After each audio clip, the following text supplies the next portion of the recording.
এবার এনুমারেটররা কোনো বাড়িতে গিয়ে যে সমস্ত প্রবলেম ফেস করছে সেটা বলি। ধরুন আমি একজন এনুমারেটর, আমি সেন্সাস করতে করতে যাচ্ছি, গিয়ে একটা বাড়ি দেখলাম, ওই বাড়িটা হয়তো তালা দেওয়া, মানে ওই বাড়িতে কেউ থাকে না। তো এবার আমি কি করব, আমি আশেপাশে প্রতিবেশীদের থেকে একটুখানি মুখে শুনে নেব যে এই বাড়ির লোকজন কোথায় আছে, এই বাড়ির লোকের কারোর কি কন্ট্যাক্ট নাম্বার আমি পাবো। যদি আমি এই বাড়ির মালিকের কন্ট্যাক্ট নাম্বার ওই প্রতিবেশীদের থেকে পেয়ে যাই, তাহলে তাকে আমি সাথে সাথে একবার ফোন করে নেব। যদি তিনি ফোন রিসিভ করে তাহলে তাকে বলবো যে আমি আপনার বাড়িতে সেন্সাসের জন্য এসেছি, আপনি কি ফোনে ফোনে আপনার ডেটা দিতে পারবেন। তিনি যদি ফোনে ফোনে আমাকে ডেটা দেন তাহলে আমি সেই হিসাবে এই শিটে ওই বাড়ির হিসাবে সমস্ত কিছু নোট করে নেব।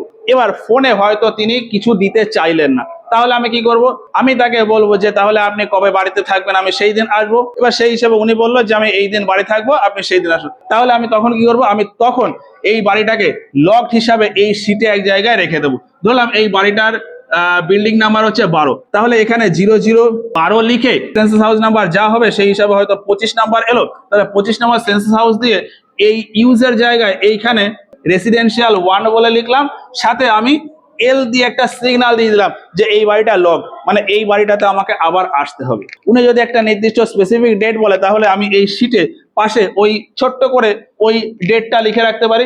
এটা আমি আমার সুবিধার জন্য তৈরি করছি, তো সেই হিসাবে আমি পাশে কোথাও একটা নোট করে রাখবো যে এই লোকের বাড়িতে এই দিন আসতে হবে। তো সেই হিসাবে এই 12 নম্বর বাড়ির ক্ষেত্রে হয়ে গেল। এরপর আমি পরের বাড়িতে গেলাম, তাহলে পরের বাড়িতে গিয়ে 13 নম্বর বাড়ি দিয়ে আমি পরপর কন্টিনিউ করে দিলাম। এবার ওই যে আমি বললাম যে আমি সন্ধ্যাবেলায় এসে সমস্ত কিছু আপলোড করে দেবো, তাহলে সন্ধ্যাবেলায় এসে আমি যখন তুলছি তখন এই 12 নম্বর বাড়িটার ক্ষেত্রে আমি লগ দেখিয়েই ওটাকে আপলোড করে দেবো। তাহলে লগ দেখে যখন আপলোড করে দেবো আমি সিঙ্কও করে দিলাম। এবার এইভাবে নর্মালি থাকলো। এবার পরে যেদিন আমাকে আসতে বলেছে সেদিন আমি গেলাম, গিয়ে এই ডেটাটাকে আমি মডিফাই করে পাশে সমস্ত ডেটা নিয়ে এলাম। এবার সেই দিন মানে পরের দিন সন্ধ্যেবেলা এসে অ্যাপসে যখন আমি এই ডেটাটা এন্ট্রি করব, তখন ওই অ্যাপসে একটা অপশন আছে যে already sync data, updation already sync data বলে যে অপশনটা আছে, ওখানে ক্লিক করে আমি এই 12 নম্বরটা দেখবো লক রয়েছে, তাহলে ওই লকটা আনলক করে ওখানে এডিট করে সমস্ত ডেটা দিয়ে আমি আবারও ওটাকে সাবমিট করব। সাবমিট করে অন্যান্য ডেটাগুলোর সাথে এই 12 নম্বর বিল্ডিং এর ডেটাটাকেও আমি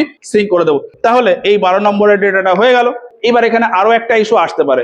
আমি এই 12 নম্বর বিল্ডিং এ গেলাম, গিয়ে আমি আশেপাশে প্রতিবেশীদের সাথে কথাবার্তা বললাম, এনার ফোন নাম্বার দিল, তাকে ফোন করলাম কিন্তু তাকে ফোনে পাচ্ছি না, বা আমি প্রতিবেশীদের থেকে হয়তো এনার কন্ট্যাক্ট নাম্বারও পাচ্ছি না, মানে কোনোভাবে এনার সাথে যোগাযোগ করতে পারছি না। তো সেক্ষেত্রে কি করব, সেক্ষেত্রেও আমি এটাকে লগড হিসাবেই ওটাকে দেখিয়ে আমি সাবমিট করে দেবো। মানে এখানে আপাতত লগড হিসাবে আমি শিটে তুলে রাখবো, বাড়িতে গিয়ে ওটাকে লগড বলেই আপলোড করে দেবো।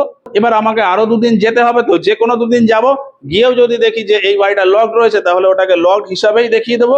এবার ফাইনাল আমাকে যখন সমস্ত তথ্য আপলোড করতে হবে তার আগে গিয়ে আমি কি করব, এই লকটাকে তুলে দিয়ে আমি ভ্যাকেন্ট দেখিয়ে সাবমিট করে দিতে পারি, অথবা এই লক দেখিয়েই আমি কনফার্ম করে দিতে পারি। এখানে আপনাকে আরেকটা কথা বলে রাখি যে এই লক দেখালে লাস্টে মোবাইল নাম্বার চাইছে, ওই মোবাইল নাম্বার দেওয়া কিন্তু ম্যান্ডেটারি না। মোবাইল নাম্বার না দিলেও দেখবেন সাবমিট হয়ে যাচ্ছে। কারণ ফাইনাল সাবমিট করার সময় গিয়ে যদি ওই লকড হিসেবে মোবাইল নাম্বার না দিলে সাবমিট না হয়, তাহলে এই লকটাকে আনলক করে আপনি ভ্যাকেন্ট দেখিয়ে সাবমিট করে দিতে পারবেন। তো কোনো বাড়ি যদি তালা বন্ধ দেখেন তার ক্ষেত্রে আপনি এই কাজটা করতে পারেন।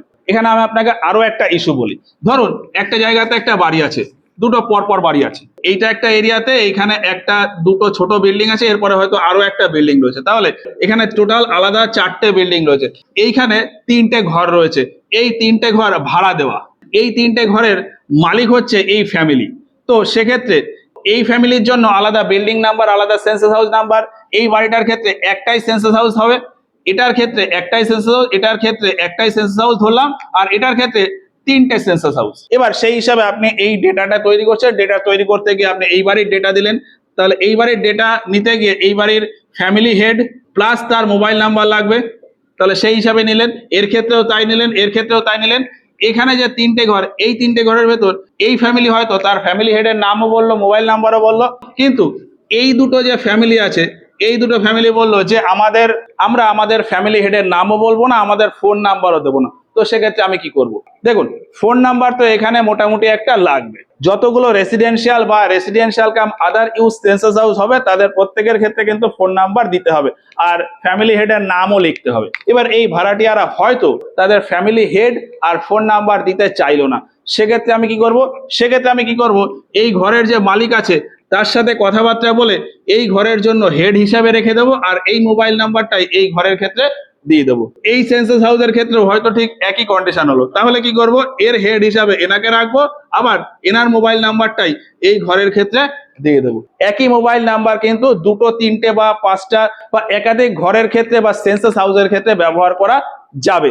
আমি নিজে এটাকে ব্যবহার করে দেখিনি, তবে আমার পরিচিত যে সমস্ত এনোমার্টাররা আছেন তাদের ভেতর কয়েকজন বলেছেন যে একই ফোন নাম্বার দিয়ে একের অধিক সেন্সাস হাউস রেজিস্টার করা যাচ্ছে, ফলে এই ইস্যুটা কিন্তু ওইখানে সলভ করা যাবে।